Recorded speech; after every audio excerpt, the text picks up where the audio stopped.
दोस्तों एक बार फिर से हम आपके लिए ISRO VSSC recruitment 2025 form fill up apply process की अपडेट लेके आ चुके हैं। लास्ट डेट की अपडेट है, केवल 3 दिन शेष रह गए हैं। आप जल्द से जल्द अपना फॉर्म अप्लाई कर ले, कहीं मौका हाथ से छूट न जाए। ऑनलाइन अप्लाई करते समय आपको कोई भी ऐसी गलती या फिर मिस्टेक नहीं करनी होगी जिसको करने से आपके एप्लीकेशन फॉर्म रिजेक्ट हो सकते हैं। आवेदन करते समय आपको कुछ महत्वपूर्ण बातों का भी ध्यान रखना होगा, तभी आपके फॉर्म सक्सेसफुली सबमिट हो पाएंगे। अप्लाई करते समय आपको फोटोग्राफ, सिग्नेचर, डॉक्यूमेंट्स कैसे और कितने केबी में अपलोड करने होंगे, कंप्लीट जानकारी आपको इस वीडियो में दी जाएगी। साथ ही साथ यहाँ पर हम आपको दिखाएंगे कि कैसे आप रजिस्ट्रेशन से प्रिंट तक अपना फॉर्म फिल कर सकते हो, कैसे फोटोग्राफ, सिग्नेचर अपलोड करोगे, फॉर्म फिल बेसिक डिटेल के साथ में आप कैसे करोगे, फीस पेमेंट आप कैसे कर सकते हो, कैसे आप वेरीफाई मोबाइल नंबर करोगे। तो कंप्लीट जानकारी के लिए आपको वीडियो शुरू से लेके एंड तक बिना स्किप किए हुए देखनी होगी। इस वीडियो को बिना स्किप किए हुए एंड तक देखना अनिवार्य है। इसको पूरा देखने पर ही आपके सभी सवाल और डाउट क्लियर होंगे। तो चलिए दोस्तों, बिना कोई वक्त कमाए शुरू करते हैं ISRO VSSC recruitment online form fill up की पूरी जानकारी। फॉर्म भरने से पहले आपको हमारी वेबसाइट IND सरकारी नौकरी के इस पेज पर विजिट करना होगा, जिसका लिंक आपको नीचे description plus first comment box में मिल जाएगा। और हमारे इस पेज पर विजिट करके आप यहां से Indian space research organisation ISRO का फॉर्म अप्लाई कर सकते हो। असिस्टेंट राजभाषा, light vehicle driver, heavy vehicle driver, fireman, cook की पोस्ट निकली हुई है। 16 वैकेंसीज है। आवेदन करने का अंतिम मौका है, 3 दिन शेष रह गए हैं। 15 अप्रैल तक आप अपने फोन अप्लाई कर ले। आप जल्द से जल्द इस फॉर्म को यहाँ पर फिल कर ले। क्वालिफिकेशन की बात कीजिए तो ग्रेजुएशन 10वीं 12वीं पास कैंडिडेट अप्लाई कर सकते हैं। 18 से 35 वर्ष आयु सीमा है। 500 रुपये जनरल ओबीसी के लिए फीस है, इसमें 400 रिफंड की जाएगी। फीमेल SC ST PWD के लिए 500 है, जो कि टोटल रिफंड कर दी जाएगी। ऑनलाइन मोड से आप फीस पेमेंट कर सकते हो। Skill test, written test, document verification, medical के आधार पर सिलेक्शन होगा। ऑनलाइन आप ऑल इंडिया से अप्लाई कर सकते हो vssc.gov.in पोर्टल से। इंपोर्टेंट लिंक सेक्शन में ऑफिशियल नोटिफिकेशन लिंक पर क्लिक करके आप इसकी नोटिफिकेशन चेकआउट कर सकते हो। इसमें आपको पोस्ट वाइज वैकेंसी, क्वालिफिकेशन की जानकारी दे दी गई है, साथ ही साथ selection criteria, exam pattern, syllabus की इंफॉर्मेशन और हाउ टू अप्लाई का कंप्लीट प्रोसीजर दिया गया है। तो अप्लाई करने से पहले आपको नोटिफिकेशन रीड करना अनिवार्य है। इसको पूरा पढ़ने से आपके सभी सवाल और डाउट क्लियर होंगे। PDF रीड आउट करने के बाद में आपको अप्लाई ऑनलाइन लिंक पर क्लिक करना होगा, तो आपके सामने इसका ऑनलाइन करने का ये ऑफिशियल पोर्टल ओपन हो जाएगा। यहाँ पर आने के बाद गाइस आपको सबसे पहले अपना नाम एंटर करना है। उसके बाद यहाँ पर आपको पोस्ट सेलेक्ट कर लेनी है, आप किस पोस्ट के लिए अप्लाई करना चाहते हैं। हम यहाँ पर आपको कुक की पोस्ट के लिए या फिर फायरमैन की पोस्ट के लिए अप्लाई करके दिखा रहे हैं। आप अपनी चॉइस के अकॉर्डिंग यहाँ जिस पोस्ट के लिए अप्लाई करना चाहते हैं यहाँ पर आप वो पोस्ट सेलेक्ट करें। उसके बाद यहाँ पर आप अपना ईमेल एड्रेस एंटर करें, फिर आप ये कैप्चा कोड इस बॉक्स में एंटर करें और उसके बाद गाइस आप सबमिट के इस ऑप्शन पर क्लिक कर दें। नेक्स्ट आपके सामने कुछ इस तरह से इंटरफेस ओपन होगा। आपकी ईमेल आईडी पर एक मेल सबमिट कर दी गई है, वहां पर उसमें एक लिंक आपको दिया जाएगा, आपको उस लिंक पर क्लिक करना है। उसके बाद आपके सामने कुछ इस तरह से इंटरफेस ओपन होगा।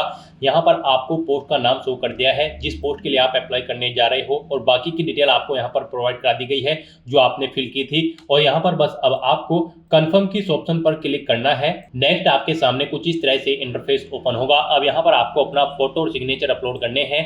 फोटो का साइज आपका 30 KB से कम होना चाहिए, डायमेंशन उसकी 150 फीट और 200 हाइट होनी चाहिए। सिग्नेचर का साइज भी 30 KB से कम होना चाहिए, डायमेंशन सिग्नेचर की आपकी 150 फीट और 50 हाइट होनी चाहिए। तो यहाँ पर आपको चूज फाइल बटन पर क्लिक करना है, फाइल को सिलेक्ट करना है और JPEG फॉर्मेट में आपको अपना फोटो सिग्नेचर यहाँ पर अपलोड कर देने हैं। अगर आपका फोटो या सिग्नेचर बड़ा या छोटा है तो आप यहाँ पर हेल्प टू रिसाइज इमेज इस लिंक पर क्लिक करके अपना फोटो और सिग्नेचर अपने अकॉर्डिंग जो रिक्वायरमेंट है उसके अकॉर्डिंग सेट करके उन्हें यहाँ पर अपलोड कर दोगे। उसके बाद गाइस यहाँ पर आपको अपलोड फोटो एंड सिग्नेचर के इस ऑप्शन पर क्लिक करना है। नेक्स्ट यहाँ पर आपको अपनी पर्सनल डिटेल देनी है। यहाँ पर आपको अपना फुल नेम एंटर करना है, अपने फादर का नाम एंटर करना है, अपनी डेट ऑफ बर्थ आपको यहाँ पर सिलेक्ट कर लेनी है। फिर यहाँ पर आपको अपना जेंडर सिलेक्ट करना है। उसके बाद आपको अपनी नेशनलिटी सिलेक्ट कर लेनी है। फिर यहाँ पर अगर आप रिजर्वेशन कैटेगरी के अंतर्गत आते हैं तो यहाँ पर आपको अपनी कैटेगरी सिलेक्ट कर लेनी है, आप जिस कैटेगरी से बिलोंग करते हैं। फिर यहाँ पर आपसे पूछा गया है कि क्या आप PWBD कैंडिडेट हैं, अगर हैं तो यहाँ पर आप ऑप्शन सिलेक्ट करें और फिर अपनी परसेंटेज दें PWBD की, और अगर नहीं है तो यहाँ पर आपको नॉट एप्लीकेबल ऑप्शन सिलेक्ट करना है। उसके बाद आपसे पूछा गया है कि क्या आप EX सर्विसमैन हैं, अगर हैं तो यस करें और फिर आप सेलेक्ट करें कितने साल से आप ई एक्स सर्विसमैन हैं या फिर छोड़ चुके हैं, जॉब छोड़ चुके हैं, वो साल आप यहाँ पर सेलेक्ट करें। नहीं है तो नो ऑप्शन सेलेक्ट करें। फिर आपसे पूछा गया कि क्या आप करंट में एम्प्लॉय हैं गवर्नमेंट ऑर्गेनाइजेशन के, अगर हैं तो यस करें और फिर ईयर सेलेक्ट करें कितने साल से आप यहाँ पर गवर्नमेंट एम्प्लॉय हैं। नहीं है तो आप नो ऑप्शन सेलेक्ट कर लें। उसके बाद यहाँ पर आपसे पूछा गया है कि क्या आप स्पोर्ट्स कैंडिडेट हैं, अगर हैं तो यस करें, नहीं है तो आप नो ऑप्शन सेलेक्ट करें। इस तरह से अपनी डिटेल फिल करने के बाद फिर आपको नेक्स्ट के इस ऑप्शन पर क्लिक करना है। नेक्स्ट यहाँ पर आपको अपनी कॉन्टैक्ट डिटेल देनी है। यहाँ पर सबसे पहले आपको अपना नियरेस्ट रेलवे स्टेशन एंटर करना है। उसके बाद आपको अपना कोरोस्पोंडेंस एड्रेस यहाँ पर एंटर करना है, अपनी सिटी एंटर करनी है, पिन कोड देना है, स्टेट सेलेक्ट करना है। उसके बाद यहाँ पर आपको अपना मोबाइल नंबर एंटर करना है और फिर आपको यहाँ पर अपना परमानेंट एड्रेस एंटर करना है। और अगर आपका परमानेंट एड्रेस आपके कोरोस्पोंडेंस एड्रेस के अकॉर्डिंग सेम है तो आप इस चेकबॉक्स को ओके कर दें। ऑटोमेटिकली आपका परमानेंट एड्रेस आपके कोरोस्पोंडेंस एड्रेस के अकॉर्डिंग फिल हो जाएगा। इस तरह से अपनी कॉन्टैक्ट डिटेल फिल करने के बाद फिर आपको नेक्स्ट के इस ऑप्शन पर क्लिक करना है। नेक्स्ट यहाँ पर आपको अपनी क्वालिफिकेशन की डिटेल देनी है। गाइस यहाँ पर हम आपको फायरमैन की पोस्ट के लिए अप्लाई करके दिखा रहे हैं। इस पोस्ट पर अप्लाई करने के लिए आपका 10वीं क्लास पास आउट होना जरूरी है। ऑफिशियल नोटिफिकेशन में से आप चेकआउट कर सकते हो कौन सी पोस्ट के लिए कौन सी डिग्री या फिर क्लास पास आउट होना आपका जरूरी है। यहाँ से आप चेकआउट कर सकते हो और उसके अकॉर्डिंग आपको अपनी क्वालिफिकेशन की डिटेल प्रोवाइड करनी है। जैसे कि कुक और फायरमैन की पोस्ट के लिए आपका 10वीं क्लास पास आउट होना जरूरी है और यहाँ पर हैवी व्हीकल ड्राइवर की पोस्ट के लिए भी आपका 10वीं क्लास पास आउट होना जरूरी है, प्लस आपके पास हैवी ड्राइविंग लाइसेंस होना जरूरी है। लाइट व्हीकल ड्राइवर के लिए भी आपका 10वीं क्लास पास आउट होना जरूरी है और आपके पास लाइट वेट का यहाँ पर ड्राइविंग लाइसेंस होना जरूरी है। असिस्टेंट राजभाषा अधिकारी की पोस्ट के लिए आपका ग्रेजुएट डिग्री पास आउट होना जरूरी है। तो यहाँ पर आपको पोस्ट के अकॉर्डिंग अपनी एजुकेशनल क्वालिफिकेशन की डिटेल देनी है। सबसे पहले यहाँ पर आप अपना एग्जाम का नाम सेलेक्ट करें जो भी आपने पास आउट किया, जैसे कि 10th। उसके बाद पासिंग ईयर आपको देना है, कब आपने पास आउट किया है।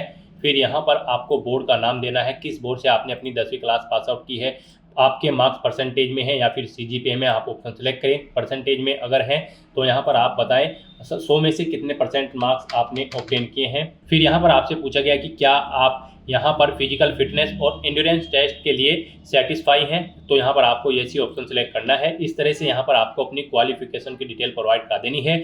आप जो भी क्वालिफिकेशन की डिटेल यहाँ पर देना चाहते हैं, 10वीं या फिर आर्मी मैट्रिकुलेट या फिर नेवी मैट्रिकुलेट, जो भी क्वालिफिकेशन आपकी है आप यहाँ से ऑप्शन सेलेक्ट करके उसकी डिटेल प्रोवाइड करा सकते हैं। और इस तरह से अपनी डिटेल प्रोवाइड कराने के बाद फिर आपको नेक्स्ट के इस ऑप्शन पर क्लिक करना है। नेक्स्ट यहाँ पर आपको अपने एग्जाम सेंटर सेलेक्ट करने हैं। 3 चॉइसेस आपको दी गई है। आप जिस एग्जामिनेशन सेंटर को फर्स्ट नंबर पर प्रेफरेंस देना चाहते हैं उसे यहाँ पर आप फर्स्ट नंबर पर सिलेक्ट करें, जिसे सेकंड और थर्ड देना चाहते हैं उसे आप सेकंड और थर्ड नंबर पर चूज कर लें। इस तरह से आप अपने एग्जामिनेशन सेंटर यहाँ पर एंटर कर दें। नेक्स्ट यहाँ पर आपको अपनी बैंक अकाउंट की डिटेल प्रोवाइड करनी है। यहाँ पर आप जो एप्लीकेशन फीस जमा करेंगे वो रिफंड होगी, उसके लिए आपको यहाँ पर अपने बैंक अकाउंट की डिटेल देनी है। गाइस यहाँ पर जनरल ओबीसी और बाकी सब कैंडिडेट को 500 रुपये फीस के रूप में जमा कराने हैं। जनरल ओबीसी कैंडिडेट के 400 रुपये रिफंड होंगे और female SC ST EX serviceman और PWBD कैंडिडेट के 500 रुपये यहाँ पर रिफंड कर दिए जाएंगे। तो यहाँ पर आपको अपनी बैंक अकाउंट की डिटेल देनी है। सबसे पहले आप अपना अकाउंट नंबर यहाँ पर एंटर करें, फिर यहाँ पर आप अपना अकाउंट नंबर एक बार फिर से एंटर करके उसे कंफर्म कर ले। फिर अकाउंट होल्डर का नाम यहाँ पर आपको देना है, बैंक का नाम देना है, बैंक की ब्रांच आपको यहाँ पर देनी है, तो आपने बैंक का आपको IFSC कोड यहाँ पर एंटर करना है।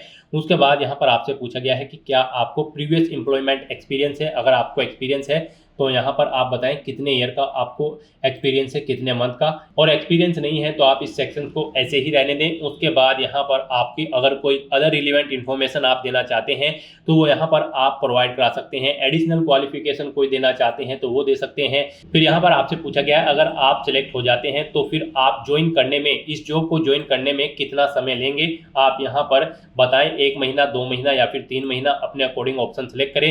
फिर यहाँ पर आपसे पूछा गया है जो आपका रिटन टेस्ट या फिर इंटरव्यू होगा उसे आप हिंदी में देंगे या फिर नहीं, आप यहाँ पर अपने अकॉर्डिंग यस या नो ऑप्शन सेलेक्ट करें। उसके बाद आपसे पूछा गया है क्या आप सभी टर्म एंड कंडीशंस के लिए एग्री हैं, तो यहाँ पर आपको यस ऑप्शन सेलेक्ट करना है। इस चेक बॉक्स को आपको ओके करना है और फिर गाइस यहाँ पर आपको सबमिट के इस ऑप्शन पर क्लिक कर देना है।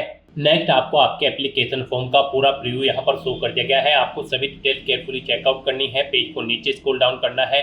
कहीं पर कोई मिस्टेक है तो यहाँ पर आप गो बैक के इस ऑप्शन पर क्लिक करके अपना फॉर्म एडिट कर ले, और अगर सभी चीज़ें ओके हैं तो यहाँ पर बस अब आपको कंफर्म एंड सबमिट के इस ऑप्शन पर क्लिक कर देना है।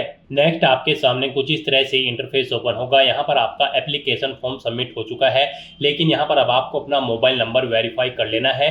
उसके लिए आपको वेरीफाई OTP के इस ऑप्शन पर क्लिक करना है। यहाँ पर आपको एक रजिस्ट्रेशन नंबर भी प्रोवाइड कर दिया गया है, आपको इसे केयरफुली नोट डाउन करके रख लेना है फ्यूचर यूज के लिए। तो यहाँ पर बस अब आप वेरीफाई OTP के इस ऑप्शन पर क्लिक करें। नेक्स्ट आपके सामने कुछ इस तरह से इंटरफेस ओपन होगा। अब यहाँ पर आप पोस्ट का नाम सेलेक्ट करें, जिस पोस्ट के लिए आपने अप्लाई किया है, अपना ईमेल एड्रेस यहाँ पर आप एंटर करें और सबमिट के इस ऑप्शन पर क्लिक कर दें। उसके बाद यहाँ पर आप पोस्ट का नाम सेलेक्ट करें और आपके रजिस्टर्ड मोबाइल नंबर पर जो OTP आया है वो OTP आप यहाँ पर एंटर करें और उसके बाद आप सबमिट के इस ऑप्शन पर क्लिक कर दें। उसके बाद आपके सामने मैसेज शो हो जाएगा, आपका मोबाइल नंबर यहाँ पर सक्सेसफुली वेरीफाई हो चुका है। उसके बाद वापस आपको इसी इंटरफेस पर आकर अब अपलोड रिलेवेंट सर्टिफिकेट इस ऑप्शन पर क्लिक करना है। नेक्स्ट आपके सामने कुछ इस तरह से इंटरफेस ओपन होगा। यहाँ पर आपको अपने सर्टिफिकेट जो अपलोड करने हैं 800 KB से कम के साइज में आपको अपलोड करने हैं और ये PDF फॉर्मेट में होने चाहिए। यहाँ पर SC/ST कैंडिडेट को SC/ST सर्टिफिकेट अपलोड करना होगा। एक सर्विसमैन कैंडिडेट हैं तो उन्हें डिस्चार्ज सर्टिफिकेट अपलोड करना है। PWBD कैंडिडेट हैं तो उनको डिसेबिलिटी सर्टिफिकेट यहाँ पर अपलोड करना है। तो उसके लिए यहाँ पर आपको चूज फाइल बटन पर क्लिक करना है, फाइल को सिलेक्ट करना है और PDF फॉर्मेट में आपको अपलोड रिलेवेंट सर्टिफिकेट के इस ऑप्शन पर क्लिक करके अपने सर्टिफिकेट को 1 by 1 करके अपलोड कर देना है। इस तरह से यहाँ पर आपके सर्टिफिकेट अपलोड हो जाएंगे। उसके बाद आपको यहाँ पर अपना फीस पेमेंट करना है। उसके लिए आपको मेक पेमेंट के इस ऑप्शन पर क्लिक करना है। आपके सामने कुछ इस तरह से इंटरफेस ओपन होगा। अब यहाँ पर आपको दोबारा से प्रोसीड फॉर पेमेंट के इस ऑप्शन पर क्लिक कर देना है। उसके बाद आपको फीस पेमेंट के इंटरफेस पर रिडायरेक्ट कर दिया जाएगा। यहाँ पर अब आपको अपना फीस पेमेंट करना है। आप debit card, credit card, SBI corporate credit card, internet banking या फिर UPI के माध्यम से अपना फीस पेमेंट कर सकते हो। UPI आपके लिए बेस्ट ऑप्शन रहेगा। आप UPI के इस ऑप्शन पर क्लिक करें और यहाँ पर अगर आप अपनी UPI ID के थ्रू फीस पेमेंट करना चाहते हैं तो अपनी UPI ID एंटर करें और वैलिडेट UPI ID ऑप्शन पर क्लिक करके अपना फीस पेमेंट कर दें। QR कोड के थ्रू करना चाहते हैं तो आप UPI QR के इस ऑप्शन पर क्लिक करें, फिर आप पे नाउ के ऑप्शन पर क्लिक करें। उसके बाद आपके सामने ये QR कोड शो कर दिया जाएगा। आप इसे अपने UPI से स्कैन करें और अपना फीस पेमेंट कर दें। सक्सेसफुली फीस पेमेंट करने के बाद आपको वापस यहीं पर आकर प्रिंट एप्लीकेशन फॉर्म के इस ऑप्शन पर क्लिक करना है। उसके बाद आपके सामने कुछ इस तरह से इंटरफेस ओपन होगा। यहाँ पर आप अपना रजिस्ट्रेशन नंबर एंटर करें, प्रिंट के इस बटन पर क्लिक करके अपने एप्लीकेशन फॉर्म का एक हार्ड कॉपी प्रिंट आउट ले लें, फ्यूचर यूज के लिए, फ्यूचर रेफरेंस के लिए। तो दोस्तों ऐसे आप इसरो विक्रम साराभाई स्पेस सेंटर की इस भर्ती के लिए अपना फॉर्म अप्लाई कर सकते हो बिना कोई मिस्टेक किए हुए। आज की इस वीडियो में बस इतना ही। आई होप ये वीडियो आपको पसंद आई होगी। अगर पसंद आई हो तो इसे लाइक और शेयर करें। चैनल पर नए हो तो इसे सब्सक्राइब कर लें। Thanks for watching.